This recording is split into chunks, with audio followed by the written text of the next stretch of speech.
The saliva hit her cheek at exactly 6:47 a.m. Time froze in the hillside diner as Emma Reeves stood motionless, coffee pot trembling in her weathered hand. The spittle glistened under the harsh fluorescent lights, a beacon of humiliation visible to everyone in the crowded breakfast rush. The 17-year-old boy across from her smirked, his Rolex watch worth more than her car, his designer clothes unmarred by a day of honest work. Emma didn't wipe it away. Not yet. Some instinct deep within told her that acknowledging what had just happened would make it real. So she stood there, 43 years of life's disappointments crystallized in a single moment of perfect indignity. No one moved. No one spoke. The clatter of forks against plates ceased. The murmur of morning conversation evaporated. 27 people witnessed her humiliation, and not one came to her defense. Except for the sound of a chair scraping against linoleum at table 9. Jack Mason rose slowly, not with the frantic energy of youth, but with the deliberate purpose of a man who had seen enough injustice in his 62 years on Earth. His weathered hands placed flat on the table as he stood to his full height. The other 9 members of the Road Sentinels motorcycle club watched their leader, then followed suit one by one. Leather vests creaked as they rose, the embroidered patches declaring honor and respect, seeming to glow in the morning light. This story begins with spit and ends with salvation. But to understand how one moment in a small-town diner changed countless lives, we need to go back a few hours to 4:30 a.m., when Emma's world was already falling apart. Her phone buzzed in the darkness of her small apartment. Michael again. She was already out of bed, maternal instinct overriding exhaustion, her hand on his forehead, before her eyes fully adjusted to the dark. "Mama, I can't breathe right." His voice was thin, reedy. The fever had gotten worse. "The medicine's working, baby. Just needs time." The lie tasted bitter. The discount antibiotics weren't touching whatever had settled in his lungs. The doctor had prescribed something stronger, something that cost $217. Emma had exactly $43 in her account. Once she'd had more. Once she'd worn scrubs instead of a waitress uniform, had saved lives in the emergency room of Mount Memorial Hospital for 15 years. Her ID badge with Emma Reeves RN had been a source of pride.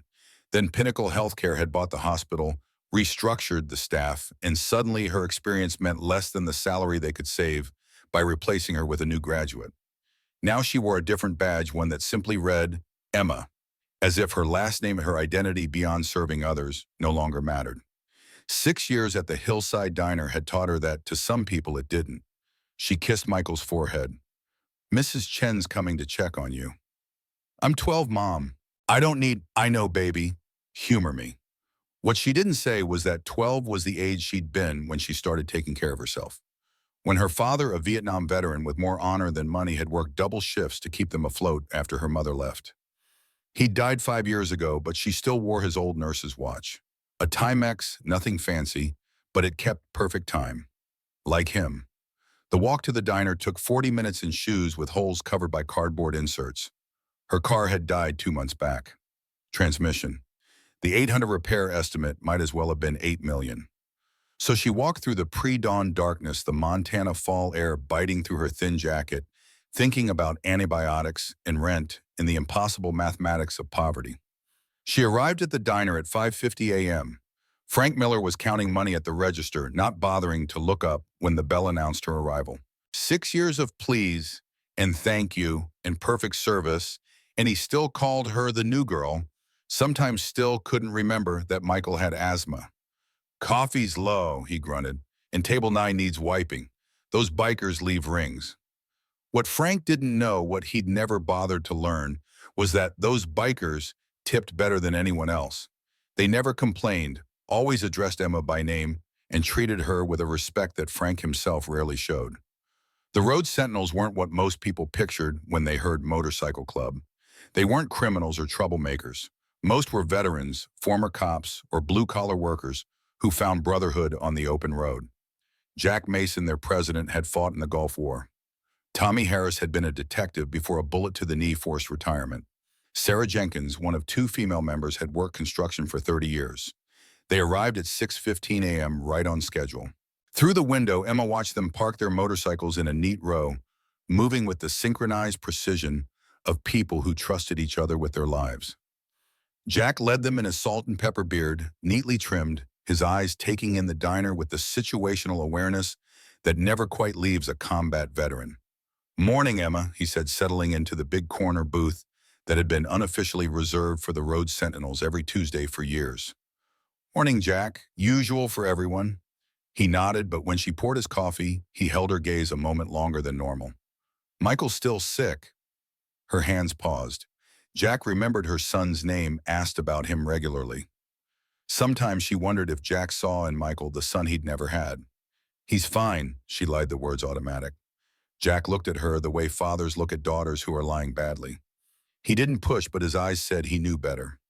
"Pancakes today, stack of 5. Woman was halfway to the kitchen when Sarah called out, "Hey, Emma, you need anything? Money rides, whatever you need, just say the word." Emma's throat tightened. "I'm okay, but thank you." She wasn't okay. But pride has a way of editing the truth. What Emma didn't realize was that in 32 minutes, pride wouldn't matter anymore. At 6:35 a.m., the BMW pulled into the parking lot. Black, sleek, expensive, with a vanity plate that read, Raywa and LD1. Emma knew what that meant. Everyone in Mountain Falls, Montana population 8732 knew that car belonged to Logan Reynolds, the 17-year-old son of Senator William Reynolds. "Rich boys here," Tommy muttered from table 9. Jack glanced out the window. Everybody stay cool. But staying cool was about to become impossible. Logan Reynolds walked in like oxygen was something he owned and merely allowed others to borrow. His designer jacket probably cost more than Emma's monthly rent. Two friends flanked him, one wearing sunglasses indoors, the other already filming with his phone, as if their entrance into a small-town diner was content worth capturing. They chose a booth in Emma's section. Of course they did. The universe had particular jokes it liked to play. "Be right with you," she called, grabbing menus. "We're in a hurry," Sunglasses said. She approached their table with a professional smile that cost her a piece of her soul every time she wore it. "Good morning. What can I—" "Do you have anything that isn't complete garbage?" Logan interrupted. His friend's camera swung toward Emma's face. At table 9, chairs creaked as the Road Sentinels tensed. Jack's hand went still on his coffee cup. "We have a full menu," Emma said carefully. "Everything's fresh." "I seriously doubt that," Logan said, not bothering to look at the menu. "Bring me egg whites, no oil, and fruit that doesn't look like it came from a dumpster." "I'll get that right." "Did I ask you to speak?" Logan finally looked up at her name tag. "Emma." The diner got quieter, not silent, just aware like animals before an earthquake. "No, sir," she said softly. "Then don't. Just bring the food and try not to screw it up." Emma walked to the kitchen on legs that wanted to collapse. In the relative privacy between swinging doors, she leaned against the prep counter. 3 seconds. That's all she allowed herself. 3 seconds to close her eyes and remember she was once someone who saved lives, not someone whose humanity could be stripped away by entitled teenagers. Then she put in the order and went back out because bills don't pay themselves and Michael needed medicine. And she couldn't afford to resent rich teenagers who would never understand what it means to choose between dignity and survival. But that choice was about to be taken out of her hands. The breakfast rush continued. Emma moved between tables, refilling coffee, delivering plates. Her feet screamed in those cardboard-lined shoes, but her smile never cracked. At table 9, the bikers ate slowly, watching, waiting. "She shouldn't have to take that," Sarah said quietly. "No," Jack agreed. "She shouldn't." "So why are we sitting here?" Tommy asked. "Because," Jack said, his voice low, "we wait and see if the boy's smart enough to learn on his own." Tommy snorted. "He's not." "Then we teach him." What none of them knew was that the lesson was about to get much harder than anyone expected. At 6:42 a.m., Emma brought out Logan's egg whites and fruit. A perfect plate. She'd checked every piece of fruit herself. Logan stared at it like she'd served him sewage. "This is it." "Yes, sir, it's what you do." "The fruit's bruised." He pushed the plate toward her. "Are you incompetent or just stupid?" The fruit wasn't bruised, but arguing would cost her the job. "I can bring different—" "I want the manager, now." "I can help you." "Are you deaf, manager, or do I need to use smaller words?" His friends laughed. The phone kept recording. Frank appeared from the back, wiping his hands on his apron. "What's the problem?" "Your waitress," Logan said lazily, "can't follow basic instructions." "Look at this garbage." Emma stood there silent, small disappearing. At table 9, Jack put his fork down very carefully. I apologize, Frank said immediately. To Logan, not to Emma. I'll comp your meal. You think that fixes it? Logan smiled. How about you train your staff to not be completely useless? Frank turned to Emma, eyes cold. Misima, be more careful. She nodded. That's all she could do. Nod and smile and survive. Bring me a real breakfast, Logan said. Steak and eggs medium rare. And this time try to remember you're being paid to serve, not breathe. Yes, sir, she whispered. What Logan didn't see was Sarah gripping the edge of the table, hard enough to whiten her knuckles. What he didn't hear was Tommy saying quietly, Jack, I swear to God. What he didn't understand was that he'd just crossed a line drawn in blood and brotherhood. Emma took 5 more orders, delivered 3 plates, refilled a dozen coffees. Her hands stayed steady because they had to, because Michael's medicine depended on tips, because survival isn't optional when you're the only thing standing between your child and disaster. But in 4 minutes, survival would mean something completely different. The steak came out perfect. Frank had cooked it himself, terrified of complaints. Emma brought it over at 6:46 a.m. Finally, Logan said, he cut into it, chewed, made a face. Overcooked. It wasn't. It was perfect. Pink center, perfect sear. I can have the cook. No, I'm done. He stood up. His friend stood with him. The phone was still recording. You know what your problem is? He asked. Emma said nothing. There was nothing to say that wouldn't destroy her. You people don't understand your place. He pulled out his wallet, threw a single dollar on the table. $1 for a $30 meal Frank had already comped. Maybe spend less time pretending you matter and more time learning to do your job. He walked toward the door. She thought it was over. She was wrong. He stopped, turned, looked at her with eyes empty of everything human. People like you, he said, clearly slowly making sure everyone heard, are why people like me stay on top. Then he spit in her face. Time stopped. The saliva hit her left cheek, warm, deliberate. It dripped toward her jaw. Emma's hand rose halfway, then froze. Her eyes went wide, not with anger, but with humiliation so complete it erased language. Logan laughed. His friends laughed. Frank stood behind the counter doing absolutely nothing. The customers looked at their plates as if not seeing it made it unreal. And Emma just stood there with spit on her face and nowhere to go because rent was due and Michael needed medicine. And sometimes survival means swallowing things that should choke you. But then a chair scraped at table 9. Jack Mason stood up. He didn't stand fast. He stood the way mountains move. Inevitable. Irreversible. Oh shit, someone whispered. Here we go, Tommy said. One by one, the other bikers rose. 9 people becoming one unified force. They didn't run, they walked. Boots heavy on the floor, a sound like judgment approaching. Logan turned. His smile flickered. What's this? Jack didn't answer, just walked. The other 9 fanned out behind him. I said, what the hell is this? Logan's voice climbed higher. Jack stopped 3 feet away, close enough to be felt, far enough to be a choice. You're going to apologize to the lady. The words were quiet. That made them more dangerous. Excuse me. Logan laughed, but it sounded wrong. Do you know who I am? Don't care who you are. Care what you did. What I didn't do anything. She's just a... Finish that sentence, Sarah said from behind Jack. Please, I want to hear how it ends. Logan looked at his friends for support. The one with the phone had lowered it. Sunglasses had taken a step back. My father is Senator William Reynolds, Logan said. One phone call, and this place gets shut down. One call, and all of you are looking at charges. Harassment, assault, whatever I say you did. Make the call, Jack said. You think I won't? I think you will, and I think it won't matter. Logan pulled out his phone, fingers shaking now, but he dialed. Jack crossed his arms. Put it on speaker. 2 rings. Braden at 6:45 in the morning. Senator Reynolds sounded tired. So tired. Dad, I'm at this diner and these bikers are threatening me. I need you to... What did you do? The question hung like an execution. What nothing, there was just this waitress who... What did you do, Logan? Why do you always assume? Because you always do something. Every time, every goddamn time I get a call from you, you've done something. Logan's face went red. That's not fair. Handle it yourself. I'm done cleaning up your messes. You're 17, not 7. Figure it out. The line went dead. Silence poured into the space where Logan's power used to be. His hand holding the phone was shaking. He's busy. He'll call back. No, Jack said gently. He won't. You don't know that. Kid, I know that look. That's the look of a man who's used up all his father's patience. You're on your own now. Logan's friends had moved to the door. Not running, just gone. So here's what happens, Jack said. You apologize to Miss Reeves, real apology, loud enough for everyone to hear.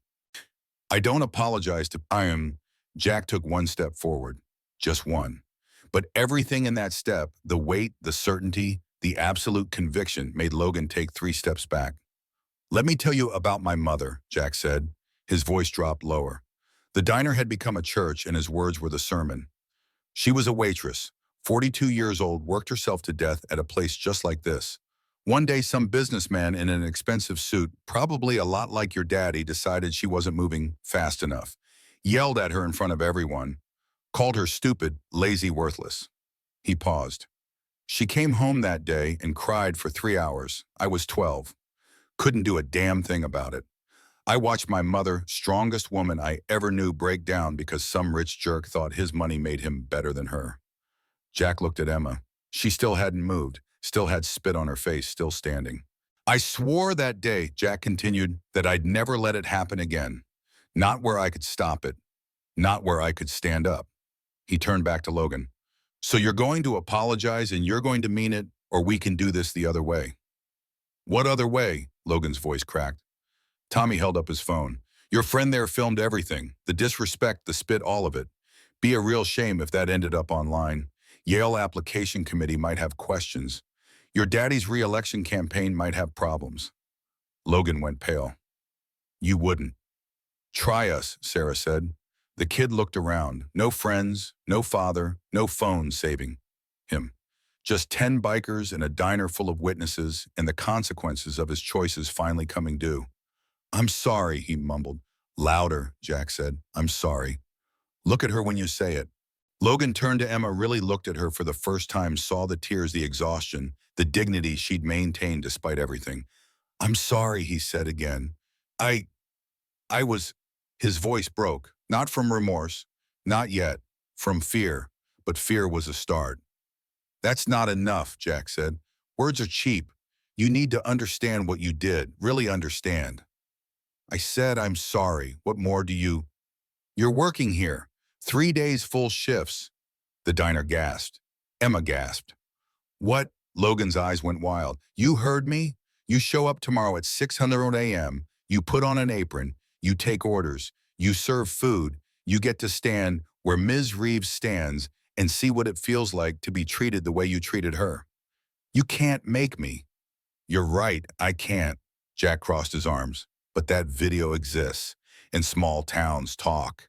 And Yale admissions offices have email addresses. So you can work 3 days, or you can spend the next year explaining to everyone why there's video of you spitting on a single mother. The math was brutal and simple. Logan's shoulders dropped. Fine, fine. What? I'll do it. Good. Jack turned to Frank, who'd been hiding behind the register. He shows up late, you call me. He disrespects anyone, you call me. He quits early, you call me. Frank nodded so hard his jowls shook. Jack looked back at Logan. 6 a.m. tomorrow. Don't be late. The biker stepped aside, making a path to the door. Logan walked through it like a man walking to his own execution. The BMW roared to life and disappeared. The diner exploded into conversation. Jack turned to Emma. You okay? She finally wiped her cheek. Her hand was shaking. Why did you do that? Because somebody had to. You don't even know me. I know enough. He pulled out his wallet, took out $200 bills, set them on the counter. That's not charity. That's 6 years of tips we should have given you. We've been eating your cooking, drinking your coffee, taking up your tables. We owed you better. Sarah stepped forward, added another 100. For your boy's medicine. Then Tommy, then the others. By the time all 10 bikers had contributed, there was $2.180 on the counter. Emma stared at it like it might vanish. I can't. You can, Sarah said firmly. Medicine, car repair, new shoes, whatever you need. Why? Jack looked at table 9 at the booth where they'd sat every Tuesday for 6 years, where they'd watched Emma serve with grace and kindness despite everything. Because we take care of our own, he said, and you're one of ours now. Emma's hands went to her mouth. Tears came, real ones this time, not from humiliation, but from being seen, from mattering. Thank you, she whispered. The bikers filed out. Their motorcycles started in sequence, a rolling thunder that shook the windows and announced that something fundamental had shifted in Mountain Falls, Montana. They rode off into the morning, and the diner felt different somehow. Bigger, cleaner, like fresh air had replaced something toxic. Emma stood at the counter looking at the money at her reflection in the chrome napkin dispenser. She picked up the bills, carefully counted them twice, folded them, put them in her apron pocket with trembling hands. Then she went back to work because that's what she did. But she walked taller now. Her smile came easier. When she refilled coffee, people thanked her by name. When she brought out food, they looked her in the eye. At 7:15 a.m., she took her break, called Michael's doctor. I'd like to schedule that follow-up, she said, and I'll pay for the real antibiotics today, the ones you recommended. Wonderful, Mrs. Reeves. We can get him in tomorrow at... I'll make it work. Whatever time you have. When she hung up, she pressed her palms to her eyes, not to stop tears, but to let them come clean instead of cutting. At 2:00 p.m., she finished her shift. Frank tried to talk to her. Emma, about earlier, I want you to know. She just looked at him. Didn't say a word. Just looked. He stopped talking. She walked home. 40 minutes in shoes with cardboard soles, but her feet didn't hurt as much. Michael was awake when she got there, sitting up reading. Hey, Mom. Hey, baby. She sat on his bed. Doctor tomorrow. Real medicine. His eyes went wide. We can afford it. Yeah, she smiled. We can afford it. How she thought about Jack, about the bikers, about 10 strangers who saw her when everyone else looked away. Some people, she said carefully, are just good. That night, she counted the money 3 times, divided it carefully. Medicine, car repair, new shoes, real ones, rent, groceries. Might even have enough left for the suit Michael liked for church. The good kind. She lay in bed and didn't fall asleep for a long time. Not because she was worried, but because for the first time in years she wasn't. The money would run out eventually. Money always does. But something had happened that morning that couldn't be measured in dollars. She'd been seen, defended, valued. And tomorrow Logan Reynolds would show up in an apron and learn what that felt like from the other side. She smiled in the dark. Outside, somewhere in Montana, 10 motorcycles sat in 10 different driveways. And in each one, a biker slept, knowing they'd done the right thing. Not because it was easy, not because they were heroes, but because somebody had to stand up. And sometimes that's all it takes to change everything. Logan Reynolds didn't sleep that night. He lay in his bed California king sheets that cost more than Emma's monthly rent, staring at the ceiling and replaying the moment his father hung up on him. Handle it yourself. Those 3 words burned worse than the humiliation at the diner. At 5:30 a.m., his alarm went off. He turned it off and stared at his phone. He could just not go. What were they going to do? Those bikers had no real power. His father had lawyers' connections, money that made problems disappear. But then he remembered the video. His friend Jake had it. And Jake's loyalty only extended as far as Logan's social status did. What Logan didn't know was that Jake had already sent the video to 6 other people.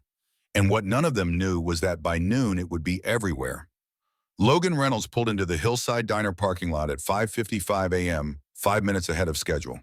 His BMW looked out of place among the pickup trucks and modest sedans. He sat for a moment, gripping the steering wheel, his heart pounding in his chest. Yesterday, he'd entered this place like he owned it. Today, he felt like a prisoner approaching his sentence. Tommy Harris was leaning against his Harley, smoking a cigarette, watching the BMW with undisguised amusement. On time, Tommy said, flicking ash onto the pavement. Didn't think you'd show. I'm here, Logan muttered. That's not the same as showing up. Come on. Inside, the diner was already filling with the early crowd. Construction workers, nurses finishing night shifts, retirees reading newspapers over coffee. All of them looked up when Logan walked in. The whispers started immediately. That's him, Senator's kid. Heard he spit on Emma. Logan fixed his gaze on the floor, shame burning his cheeks. He'd never felt so exposed, so visible, yet so diminished. Frank appeared from the bow holding an apron like it might bite him. You're here. Yeah. Okay, so Emma's going to train you. You do what she says. Everything she says. Understood. Logan nodded. What he didn't understand was that the next 8 hours would break him in ways he couldn't imagine. Emma came out of the kitchen. She'd been there since 500 a.m., prepping for the breakfast rush. When she saw Logan, her face went carefully neutral. Morning, she said. Morning, he mumbled. Ever worked food service before? No. Ever had a job before? The question hung there. They both knew the answer. No, Logan said quietly. Okay. Emma handed him the apron. Put this on. Tie it tight. It'll get heavy once you start loading your pockets with order pads and pens and all the stuff you need. He put it on. The apron felt like a costume, like he was pretending to be something he wasn't. What he didn't yet realize was that the costume he'd been wearing his entire life, privileged senator's son, was about to be stripped away. First rule, Emma said. The customer is not always right, but you treat them like they are anyway, because you need their tips more than you need to be right. I don't need tips. She looked at him, really looked at him. No, she agreed. You don't. But I do, and Maria does, and every other person working here does. So when you mess up today, and you will, it affects all of us. Understood? Yeah. Say yes, ma'am. His face flushed. Yes, ma'am. Good, let's go. She led him through the basics. How to carry plates, 3 at a time if you're good, 2 if you're not. How to pour coffee without spilling. How to write orders fast because people get impatient. How to smile when your feet are screaming and your back hurts and someone's being rude because that's the ball and nobody cares about your pain. At 6:30 a.m., the breakfast rush hit like a tsunami. Table 4 needs water, Emma said. Go. Logan grabbed a pitcher, walked over. The man at table 4 was mid-50s, wearing work boots and a flannel shirt. Water, sir. The man looked up, recognized him immediately. You're the kid who spit on Emma. Every conversation in the diner stopped. Everyone was watching. Ah, yes, Logan said. I'm sorry about... You should be. The man pushed his water glass forward. Pour. Logan poured. His hands shook. Water sloshed onto the table. Wipe that up, the man said. I'll get up now. Logan used his apron. The man watched him with eyes that had seen too much disrespect in one lifetime. Thank you, Logan whispered. Didn't hear you. Thank you, sir. Better. What Logan didn't know was that this man, Frank Morrison, had been married to a waitress for 30 years before cancer took her. And Frank remembered every person who'd ever treated his wife like she was less than human. Logan went back to the counter. His face was red. His hands were shaking. You okay? Emma asked. Everyone here hates me. Yeah, she said simply. They do. How do you... He stopped Sarandon again. How do you do this every day? Because I have to. You're doing it for 3 days. I'm doing it for life. There's a difference, or is this? She handed him an order pad. Table 7, couple in the corner. Take their order. He walked over. The couple looked up. Woman in her 60s, man about the same age. They'd been holding hands across the table. Morning, folks. What can I... You're William Reynolds' boy, the woman said. Yes, ma'am. Your father voted against the health care bill, the one that would have covered my husband's medication. Logan had no idea what she was talking about. He'd never paid attention to his father's votes, never considered the real-world impact of political decisions. I don't... Of course you don't. She picked up her menu. I'll have the special. Eggs over easy. He'll have the same. Yes, ma'am. And son, she looked at him, you're paying for our meal out of your own pocket. I can't. You can. You're worth what few million when you turn 21. We're worth this meal. Pay it. He nodded, took their order, walked back to the counter on legs that felt like water. What he didn't realize was that this was just the beginning. At 7:15 a.m., he dropped a plate. It shattered on the floor, glass and eggs and hash browns everywhere. The diner went silent. Then someone clapped slowly, mocking. Clean it up, rich boy. Logan got on his hands and knees and picked up the pieces. His jeans got dirty. His hands got cut. Nobody helped. Emma appeared with a mop. You're bleeding. I'm fine. No, you're not. Come here. She led him to the back, cleaned his cuts with peroxide that stung like hellfire, wrapped them in bandages. "Why are you helping me?" he asked. "Because that's what people do," she said. "They help even when it hurts. Even when the person doesn't deserve it." She went back to work, left him standing there, hands bandaged, pride in pieces on the floor with the broken plate. But the morning wasn't done with him yet. Not by a long shot. At 8:00 a.m., a woman walked in, mid-40s, professional, tablet in hand. Logan didn't recognize her. Frank did. "That's Christine Parker," Frank whispered, panicked. "Food critic. She reviews restaurants for the regional magazine. If she writes about this place—" "I'll handle her," Emma said. "No, send the kid." Emma turned. "Frank, that's not—" "He's working here, isn't he? Let him work." What Frank didn't know was that Christine Parker had already heard about yesterday's incident, and she wasn't here for the food. Logan walked over. "Good morning, table for one." Christine looked up at him. Her eyes were sharp, calculating. "You're Logan Reynolds." "Yes, ma'am." "I saw the video." His stomach dropped. "What video?" "The one of you spitting on your waitress. It's on Twitter. 15,000 views so far.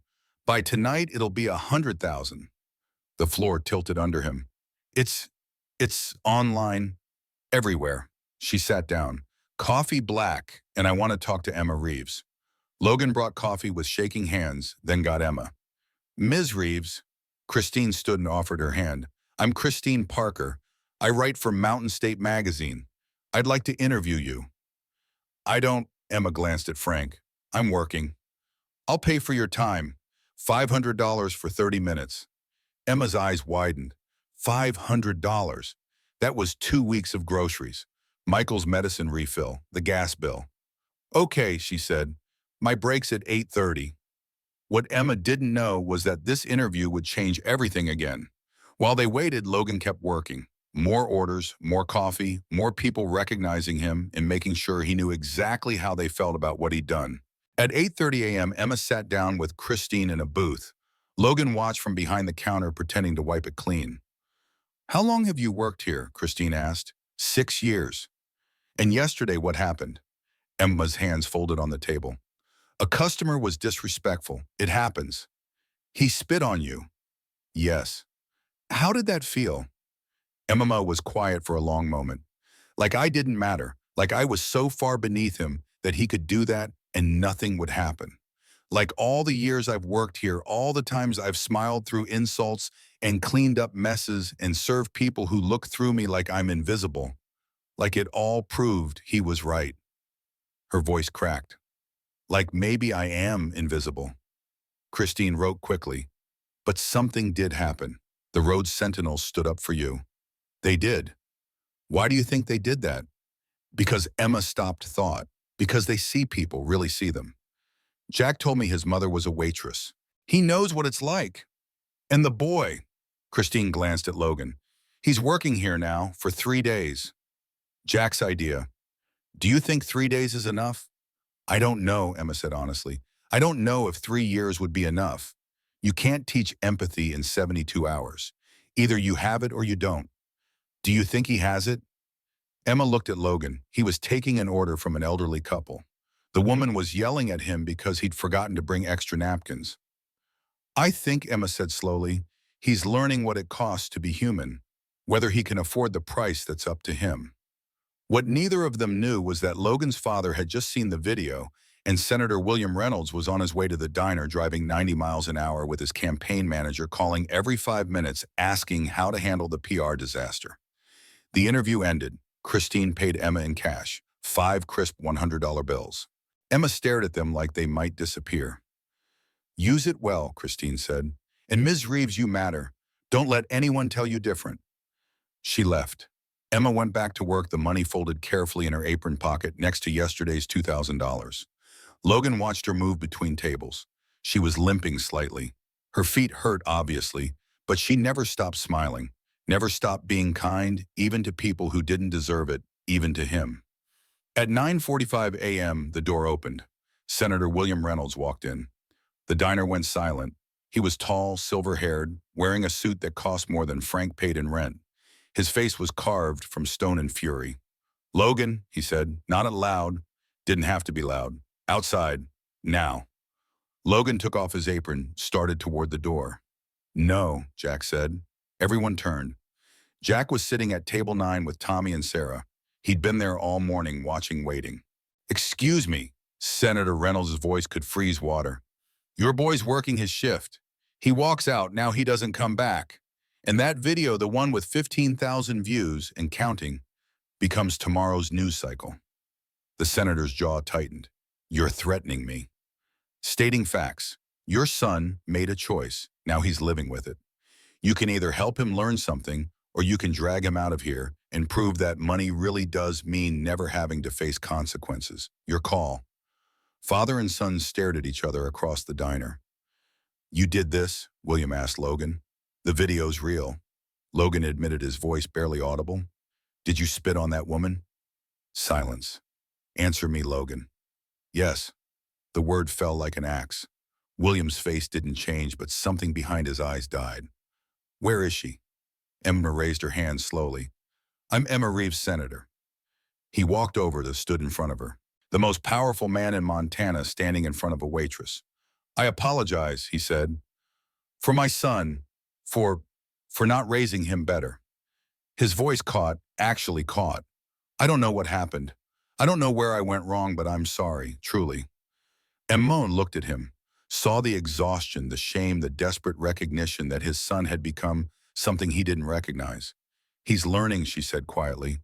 "That's more than most people do." William nodded, turned to Logan.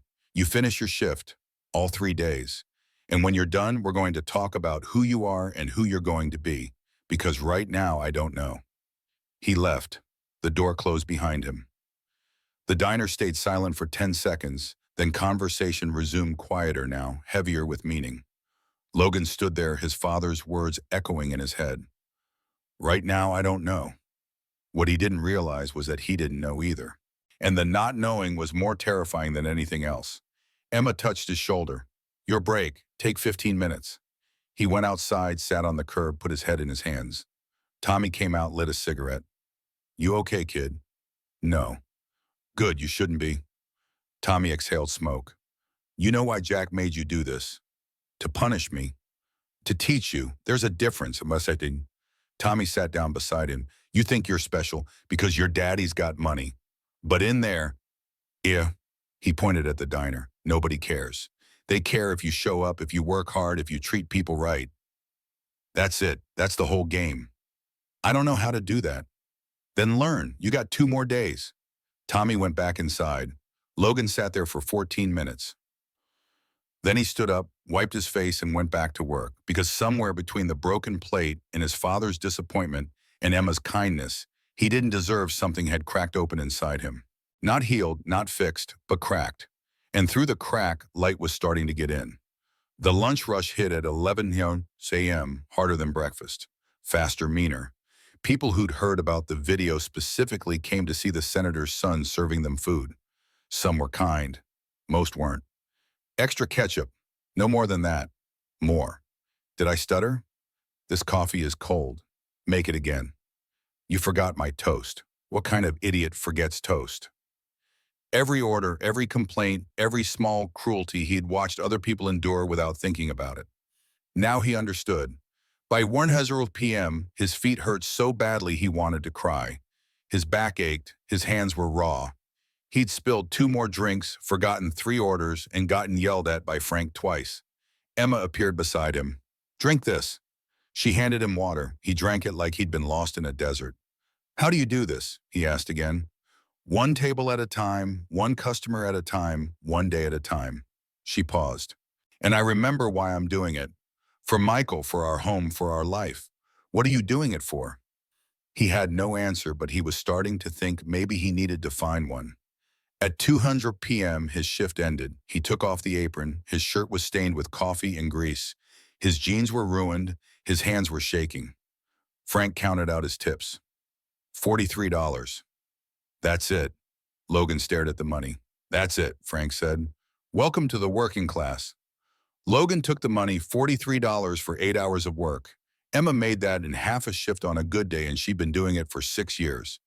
He walked out to his car. The BMW sat there black, expensive, mocking. He got in and just sat there, hands on the wheel, going nowhere. His phone buzzed, a text from his mother.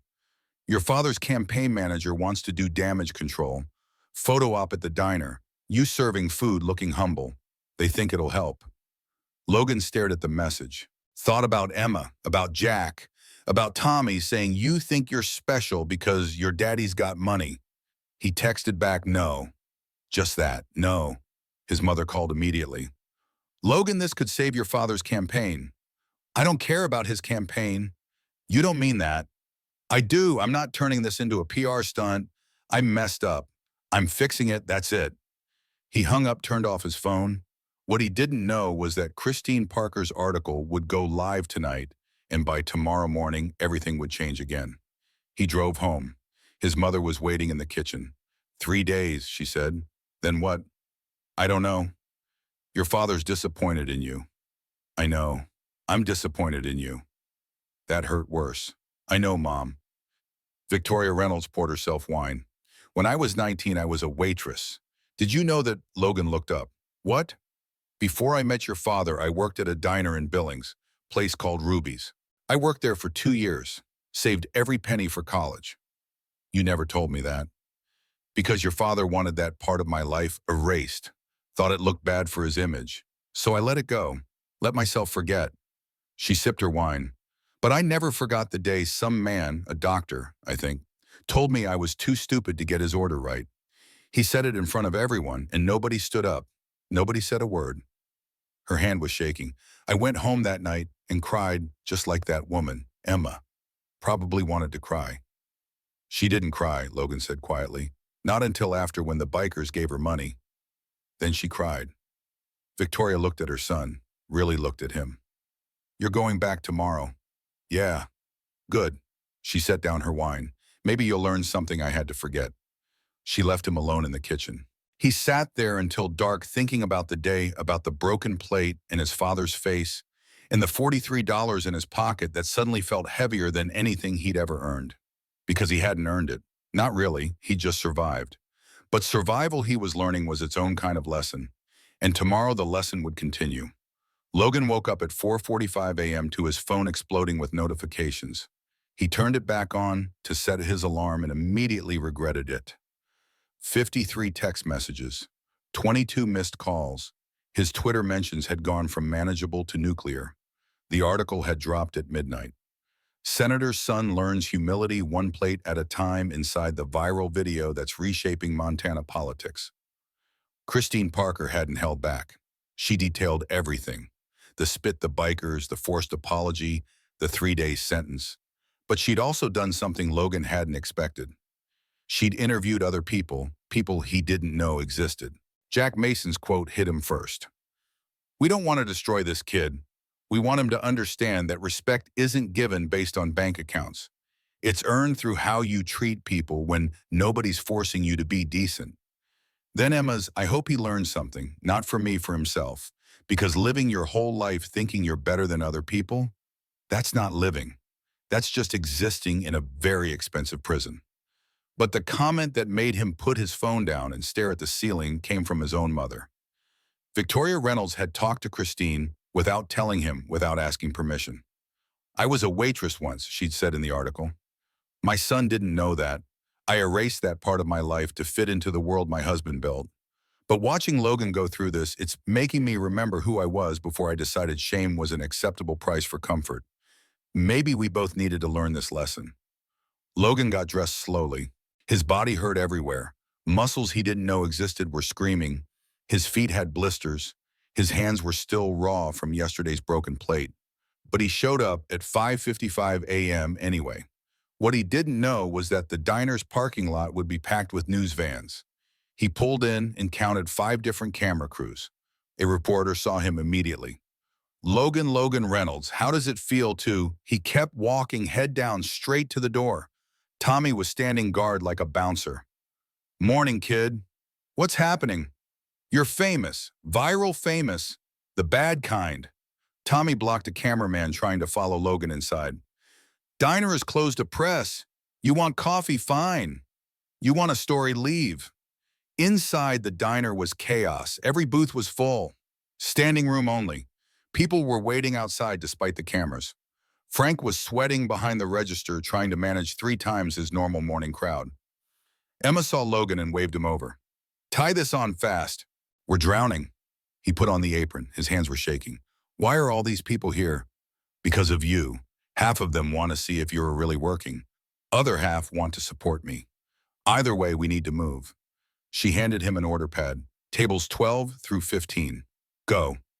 What nobody had told him was that Table 13 held 3 Yale alumni who'd driven 2 hours specifically to see if the video was real. He walked over. "Good morning. What can I—" "You're him," the woman in the Yale sweatshirt said. "The kid from the video." "Yes, ma'am." "Do you know how many strings your father pulled to get you into Yale?" His face went hot. I earned my admission." She laughed. "Not mean, just factual. Nobody earns anything when their daddy donates $3 million to the alumni fund. You got in because your last name opens doors. The question is, what are you going to do now that everyone knows it?" The 2 men with her nodded. One pulled out his phone. "We're on the alumni board. We're recommending they review your admission. Just thought you should know." They stood up. Left didn't order anything. Logan stood there, order pad in hand, watching his future crack open. "You okay?" Emma appeared beside him. "They're taking away Yale." "Maybe you never really had it." She wasn't being cruel, just honest. "Come on, table 14 needs coffee." He poured coffee for an hour straight. His hand stopped shaking, eventually replaced by a numb efficiency that came from having no other choice. The crowd kept growing. Frank had to turn people away. The camera crews stayed outside filming through the windows. At 7:30 a.m., Senator Reynolds arrived again. But this time he wasn't alone. His campaign manager, Patricia Reeves, walked in with him, followed by 2 staffers with tablets and worried faces. "We need to talk," Patricia said to Frank. "Now." They disappeared into the back office. Logan kept working, but he could hear raised voices. Patricia's cut through the noise. "This is a disaster. His approval rating dropped 6 points overnight.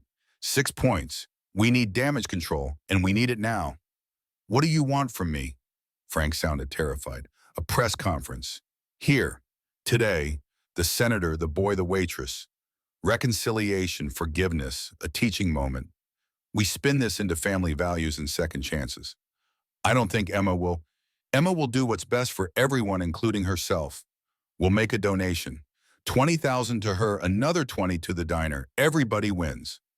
What Patricia didn't know was that Emma was standing right outside the office door listening to every word. And what Patricia really didn't know was that Emma Reeves hadn't survived 6 years of serving people who treated her like furniture by being someone who could be bought. Emma walked into the office. "No," Patricia looked up surprised. "Excuse me. No press conference, no photo op, no donation. This isn't for sale. Ms. Reeves, I understand you're upset, but I'm not upset. I'm done being used. You want to fix the senator's poll numbers. That's not my problem. You want to teach Logan something. Let him finish his 3 days without turning it into a campaign ad." Senator Reynolds stood up. "Emma, Ms. Reeves, I'm trying to do right by my son." "Then let him fail. Let him learn. Stop protecting him from consequences." She looked at Logan through the doorway. He was refilling coffee, pretending not to listen. "He's starting to understand something. You do this press conference, you erase all of it." Patricia opened her mouth. William held up a hand.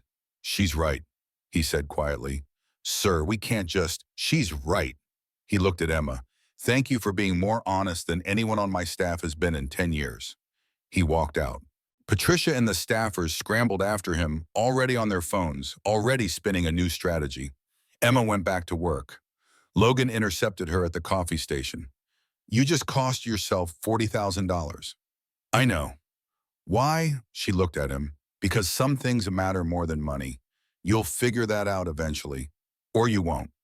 She walked away and Logan stood there holding a coffee pot, wondering when he'd stopped understanding how the world actually worked.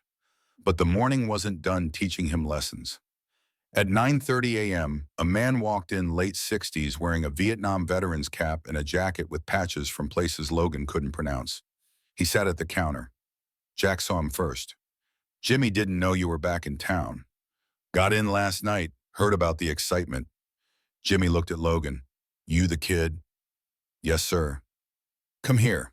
Logan walked over. Jimmy studied him like he was reading a foreign language. You know what I learned in Vietnam? Jimmy asked. No, sir. That rank doesn't mean shit when the bullets start flying. Officer private doesn't matter. What matters is who you are when everything's falling apart. Who you are when nobody's watching. Who you are when being good costs you something. He tapped the counter. You're learning that now. Late, but you're learning. I won't waste it, sir. We'll see. Jimmy ordered coffee and eggs, didn't tip when he left, but he shook Logan's hand, and somehow that felt more valuable than the $43 he'd made yesterday. What Logan didn't realize was that Jimmy had served with Jack's father and that Jimmy had driven 3 hours specifically to see if the senator's son was worth saving. The verdict was still out. At 10:30 a.m., Michael Reeves walked into the diner. Emma saw him, and her face went pale. Baby, you're supposed to be home. Mrs. Chen said I could come see you. He was wearing his backpack, looking healthier than he had in weeks. The real antibiotics were working. I wanted to see where you work. Michael, this isn't... She glanced around. The diner was still packed. Cameras still outside. This isn't a good day. Is that him? Michael pointed at Logan. The boy who spit on you. Every conversation stopped again. The diner held its collective breath. Yes, Emma said quietly. Michael walked over to Logan, 12 years old, barely 5 feet tall, looking up at a teenager who had everything Michael would never have. Why did you do it? Michael asked. Logan knelt down so they were eye level. Because I was stupid and mean, and I didn't think about how it would make your mom feel. Did you think about how it would make me feel? The question hit like a bullet. No, I didn't. When kids at school are mean to their moms, I always wonder what's wrong with them. Now I'm wondering what's wrong with you. Out of the mouths of children come truths adults spend lifetimes avoiding. I don't know, Logan said honestly. I'm trying to figure that out. Michael studied him. My mom says people can change if they want to. Do you want to? Yes. Prove it. Michael walked back to his mother. Emma hugged him, whispered something in his ear. He nodded, sat at the counter, and did his homework while she worked. And Logan went back to serving tables with a 12-year-old's judgment hanging over him. Heavier than anything his father or the Yale board or the entire internet could deliver. Because Michael was right. Wanting to change wasn't enough. He had to prove it. The press conference announcing Senator William Reynolds' withdrawal from the Senate race dominated the morning news. Standing on the steps of the Montana State Capitol, the man who had wielded power for 12 years looked diminished, somehow humbled by circumstances of his own making. I'm withdrawing from the Senate race, he said, cameras flashing like lightning around him. Not because of scandal, but because of failure. I failed as a father. I taught my son that power matters more than principle, that money can solve any problem, that people in service positions exist to serve us, not beside us. The reporters were silent. This wasn't a standard political speech with carefully crafted deflections and blame shifting. My son did something unforgivable 3 days ago, but in trying to punish him, a group of bikers taught him something I never did. They taught him that respect is earned, not inherited, that dignity isn't a luxury, that showing up, really showing up for people, matters more than any legislation I've passed in 12 years. William's voice cracked. I'm withdrawing because I need to learn the same lesson. I need to remember who I was before I decided that winning elections mattered more than raising a decent human being. I need to be the father my son deserved, not the politician Montana thought they wanted. He looked back at where Logan stood with Victoria. I'm sorry, son, for everything. The press conference erupted. Questions flew. Cameras flashed. But Logan only heard one thing. I'm sorry, son. His father had never apologized before. Not once. Not ever. Victoria squeezed Logan's hand. We're going to be okay, she whispered. Different, but okay. The press conference ended. The family left through a side door.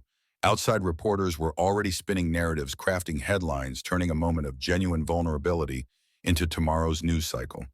But in the car driving back to Mountain Falls, the Reynolds family was silent. Not uncomfortable silence, just quiet processing, adjusting to a reality where money didn't fix things and power didn't protect them, and all they had left was each other. I have to finish my shift, Logan said as they neared town. I know, William said. We'll wait for you. All of us. You don't have to. Yes, we do. Victoria turned around from the front seat. Your grandmother's still there. Your Uncle James showed up. Uncle James, after 15 years. He came because of you. So I'm on because you did something none of us could do. You admitted you were wrong. You faced consequences. You changed. She smiled. That's more courage than this family that's shown in 3 generations. They pulled into the diner parking lot at 1:45 p.m. 15 minutes left in Logan's shift. The crowd had grown even larger. News of William's press conference had spread. People wanted to see how the story ended. Logan walked back inside, put on the apron. Tommy handed him back his order pad. How'd it go? Tommy asked. My dad quit the Senate. Good. Politics were making him an asshole anyway. Logan laughed, actually laughed. Yeah, they were. He worked the last 15 minutes, took 3 orders delivered. 2 plates poured coffee until his hands went numb. When the clock hit 2:00 p.m., Frank called him over. Your shift's done. I know. You? Frank struggled with words. You did okay. Better than I expected. Thanks, Frank. Emma appeared. Come with me. She led him to table 9. Jack and all the bikers were there. So was his grandmother Laura, his Uncle James, his parents, and Michael. We wanted to do something, Jack said, for you, but we realized you don't need anything from us. I need a lot, actually, Logan said. I need to learn how to be better, how to show up, how to matter. Then here's what you do, Sarah said. You come back, not because you have to, because you want to. Come back work here. 1 shift a week, minimum wage, real work. Keep learning what your expensive education never taught you. Logan looked at Emma. Would you want that?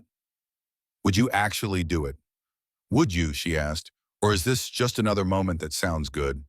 I'll do it every week for as long as you'll have me. Emma smiled. Then yeah, I'd want that. Jack stood up, shook Logan's hand. You did good, kid. Not perfect, but good. And good is where change starts. The diner applauded, not everyone. Some people still hated him, still thought 3 days was nowhere near enough. But enough people clapped that it felt real. Frank approached nervously. Jenny, about the money situation. I know I haven't been fair. No, you haven't, she said. I'll do better. I'll pay you more, all the staff more. Emma shook her head. I'm done. Effective immediately. The diner went silent. You're quitting? Frank's face went pale. I'm quitting you, but Jack, in the Road Sentinels, they're helping me start my own place. A small diner on the east side. Real wages, fair tips, no grease traps that haven't been maintained in 5 years. She turned to Logan. You're welcome to work there when it opens in 6 months, if you're still interested. I am, he said immediately. Jack grinned. We raised $11,000 from the clubs. Add that to what you've saved, plus a small business loan, you'll make it work. Emma's eyes filled with tears. I don't know what to say. Don't say anything. Just promise us one thing. What? Table 9, reserved always. Deal. They hugged, all of them, bikers and waitress and senator and grandmother and son. One moment of genuine connection in a world that usually kept people separated by class and money and the invisible walls everyone pretended didn't exist. Outside, the sun was setting over Montana. The crowd dispersed. The cameras left. The viral moment became history. But inside the diner, something had changed. Something fundamental. Something that couldn't be undone or forgotten or dismissed as temporary.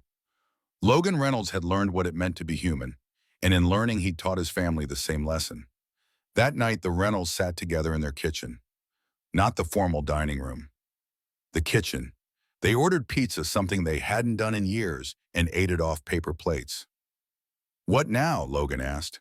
Now we figure it out, William said. Together, without the Senate, without the pressure, just us. I think I want to go to community college, Logan said, instead of Yale. His parents looked at him. Are you sure? Victoria asked. Yeah, I'm sure. I don't deserve Yale. And honestly, I don't think I want it anymore. I want to learn, really learn, not just collect credentials. William nodded slowly. Okay, then that's what you'll do.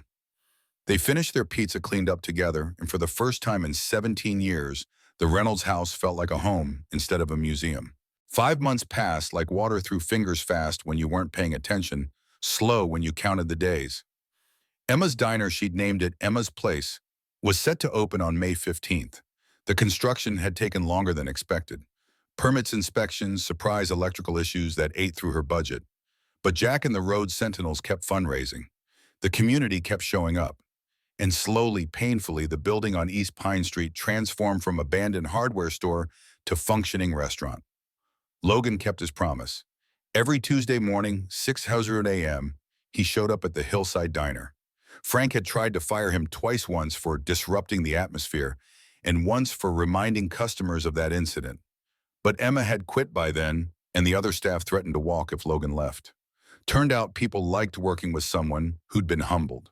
He enrolled at Montana State Community College in January, business management and hospitality. His Yale acceptance had been officially revoked in November. The video, the scandal, the revelation about his father's donations. The letter came on a Tuesday. He was at the diner when he opened it. "You okay?" Emma had asked. "Yeah," he'd said, and meant it. "I'm exactly where I'm supposed to be." On May 10th, 5 days before opening, everything went wrong. Emma got the call at 6:30 a.m. She was at the Hillside Diner. She'd agreed to help Frank through the breakfast rush one last time before her new place opened. "Ms. Reeves?" The voice was unfamiliar, official. "This is Fire Marshal Davidson. We need you at your property immediately." Her stomach dropped. "What happened?" "Electrical fire started around 4:00 a.m. We got it contained, but there's significant damage." She was out the door before Frank could protest. Logan followed. He'd been wiping tables, saw her face go white. "I'm driving," he said. They made it to East Pine Street in 8 minutes. The building was still standing, but smoke damage marked the walls like bruises. Fire trucks were packing up. The marshal met them at the door. "How bad?" Emma asked. "Kitchen's destroyed. Wiring was older than we thought. Couldn't handle the new equipment load. You're looking at 60, 70,000 in repairs, maybe more." Emma's legs gave out. She sat on the curb, head in her hands.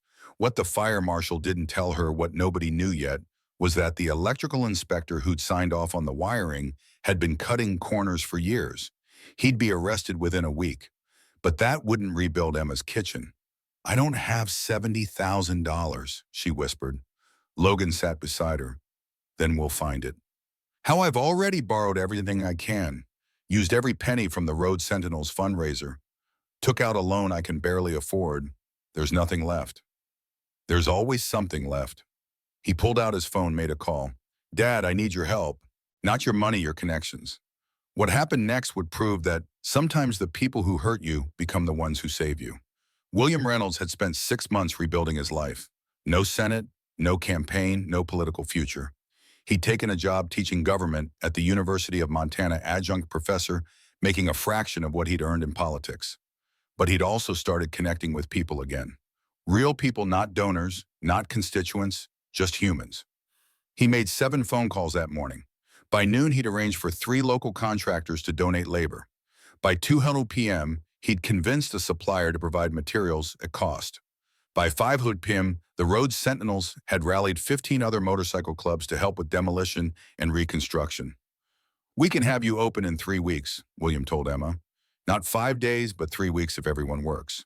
Emma looked at this man, the father of the boy who'd spit on her, the senator who'd represented everything she'd never be, now standing in her burned-out kitchen offering help he didn't have to give.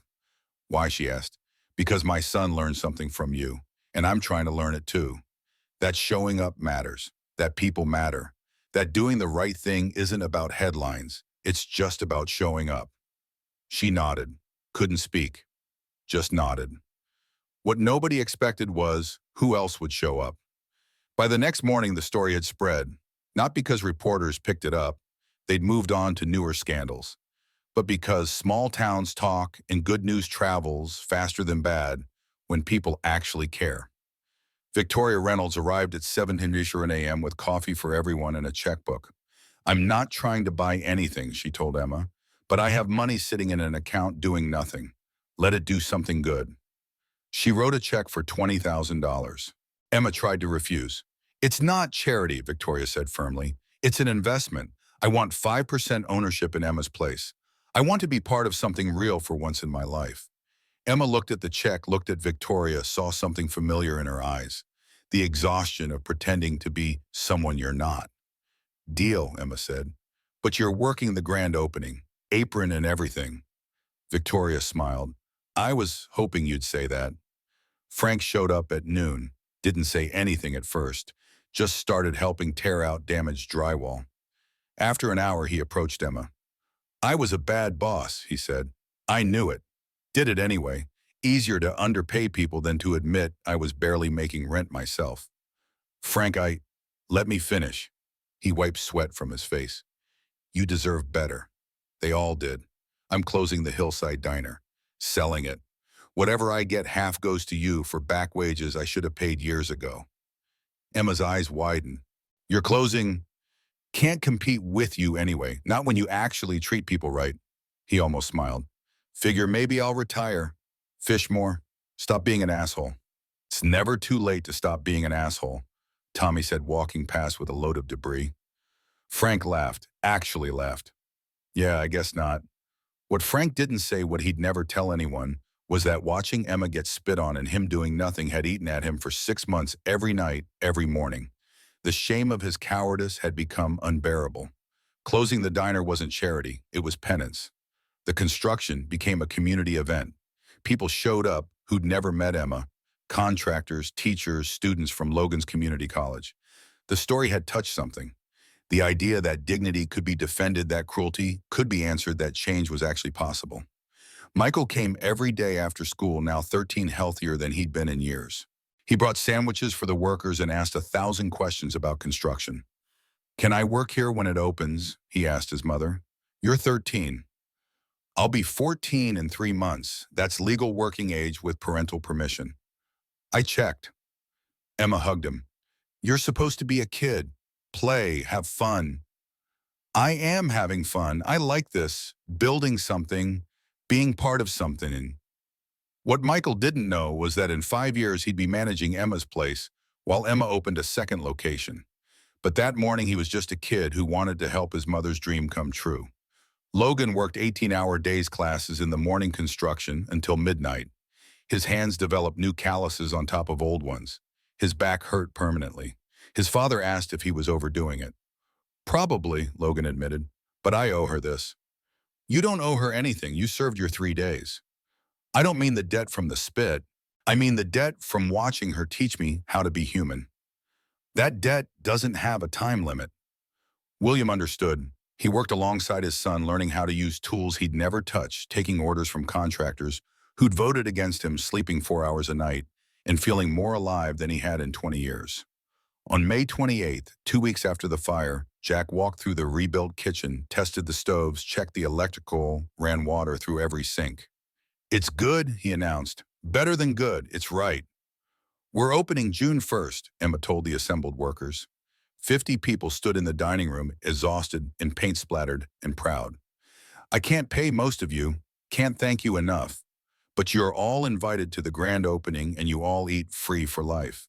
Someone started clapping.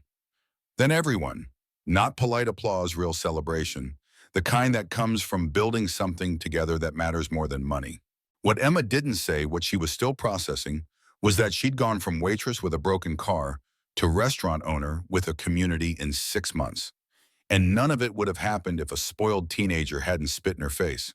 Funny how life works sometimes.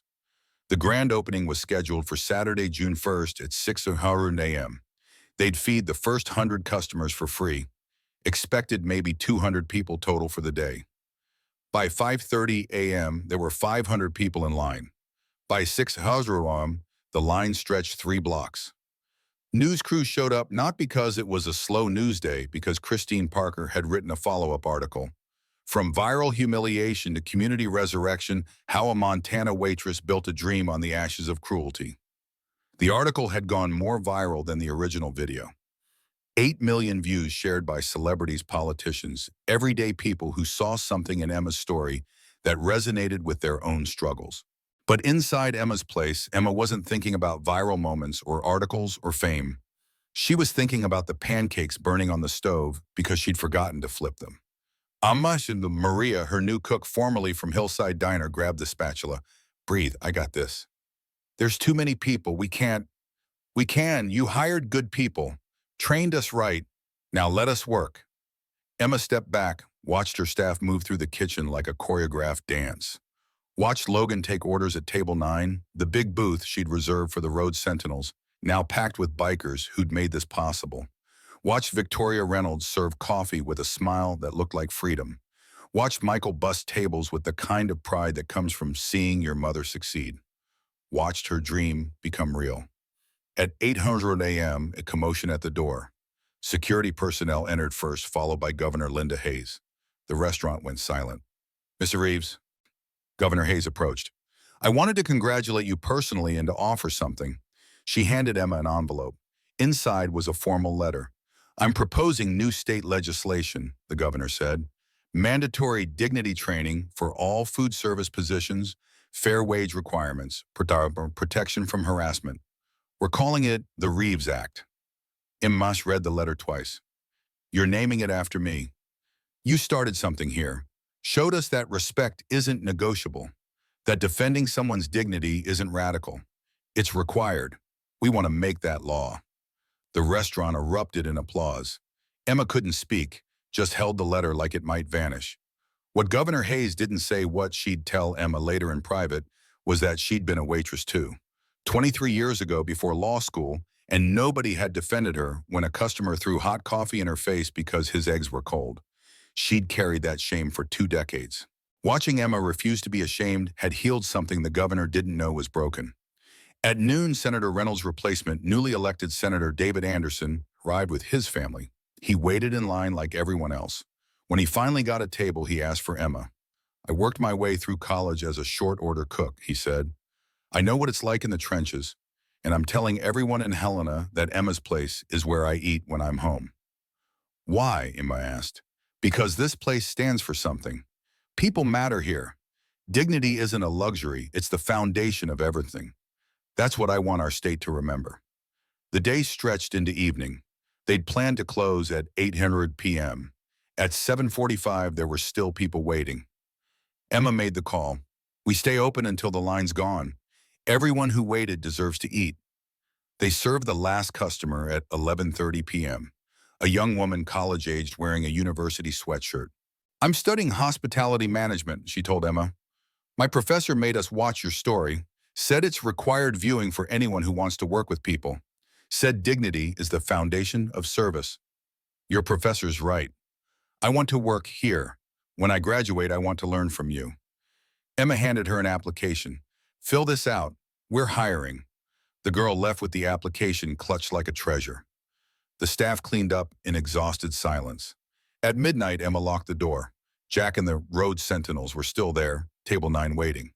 How'd we do? Emma asked. $17,000 in revenue, Tommy said, checking the register. First day. That's unheard of. It's not sustainable, Sarah added. Tomorrow will be slower. Reality sets in, but today was magic. Emma sat at Table 9, let herself feel it. The exhaustion, the triumph, the impossible reality that she'd gone from victim to victor in half a year. Thank you, she said to the bikers, for all of it, for standing up, for showing up, for believing in something that seemed impossible. We didn't do anything special, Jack said. We just refused to look away. That's all anyone has to do. See people really see them. The rest takes care of itself. Logan emerged from the kitchen. He'd been washing dishes for 3 hours. His shirt was soaked, his hands pruned. Last dish is clean, he announced. Go home, Emma told him. You've been here 17 hours. So have you. It's my restaurant. And it's my, he stopped thought. It's my second chance. That's worth 17 hours. What Logan didn't say was that he'd been accepted to the Cornell School of Hotel Administration for the following fall. Full scholarship not because of his father's money, but because his application essay, about 3 days as a waiter, had moved the admissions committee to tears. He hadn't decided if he'd go. Montana felt like home now, and Emma's place felt like where he belonged, but that decision was for another day. Emma sent everyone home at 1:00 a.m., stood alone in her restaurant. Her restaurant. The words still felt foreign. She thought about 6 months ago, about the spit, about the humiliation, about wanting to disappear. She thought about Jack standing up, about Logan learning about her son getting medicine, about her car running again, about new shoes that didn't need cardboard inserts. She thought about Victoria finding herself, about William finding purpose, about Frank finding shame that led to redemption, about Michael finding pride. And she realized something profound. The worst moment of her life had become the catalyst for the best thing she'd ever built. Not because the humiliation was worth it. It wasn't. Cruelty is never worth it. But because enough people decided that looking away wasn't acceptable, that defending dignity was mandatory, that showing up mattered more than staying comfortable. She locked up at 1:30 a.m., drove home in her used Honda, not fancy but reliable. Michael was asleep when she got there. She kissed his forehead. "We did it, baby," she whispered. "We actually did it." The next morning, Sunday, she woke at 5:00 a.m. habit. The restaurant didn't open until 7:00 on Sundays, but she needed to prep. Her phone had 67 messages. Applications from aspiring workers, thank you notes from customers, interview requests from national media, and one from Logan.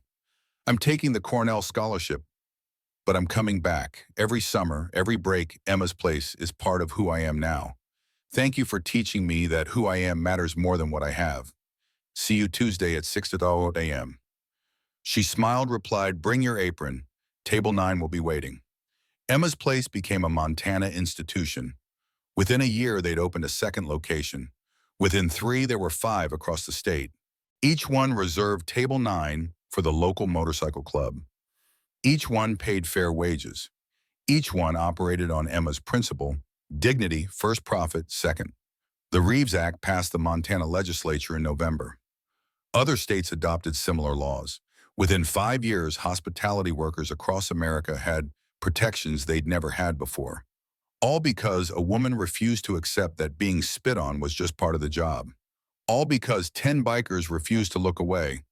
All because a teenage boy learned that privilege isn't permanent and character isn't optional.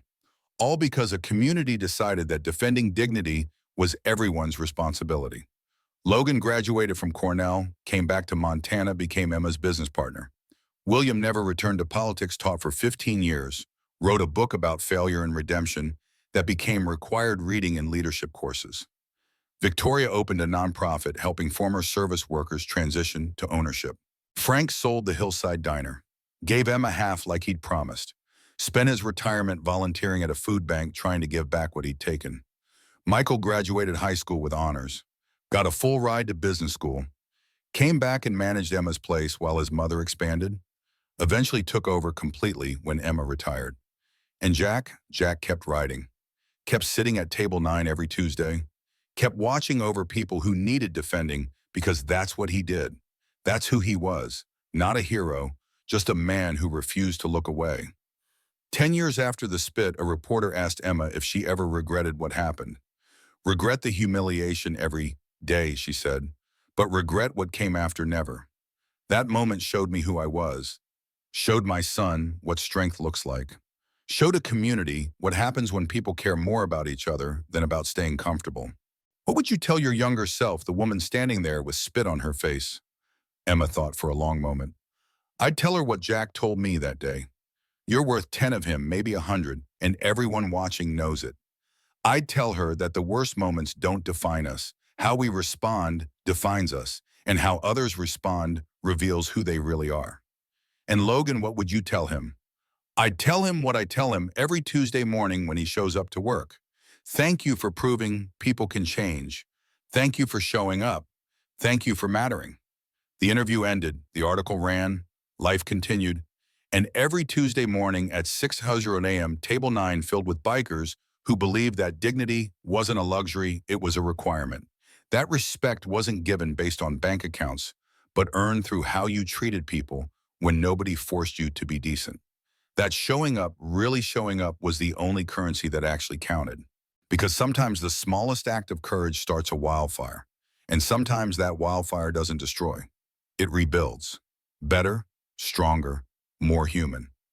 That's what happened in a small Montana diner on a Tuesday morning when a rich teen made the worst decision of his life and 10 bikers decided that enough was enough. That's what happened when a waitress refused to be invisible and a community refused to look away. That's what happened when consequences met compassion. when humility met opportunity, and shame transformed into something resembling grace. A woman found her strength, a boy found his character, a family found their purpose, a community found their voice, and dignity, real dignity, the kind that can't be bought or sold or taken away, won. Not because it was easy, not because it was guaranteed, but because enough people believed it was worth fighting for. That's the story. That's the truth. That's what happens when ordinary people make extraordinary choices. When they stand up, when they show up, when they refuse to accept that cruelty is just the cost of living in a world that doesn't care. The world does care when you show it how.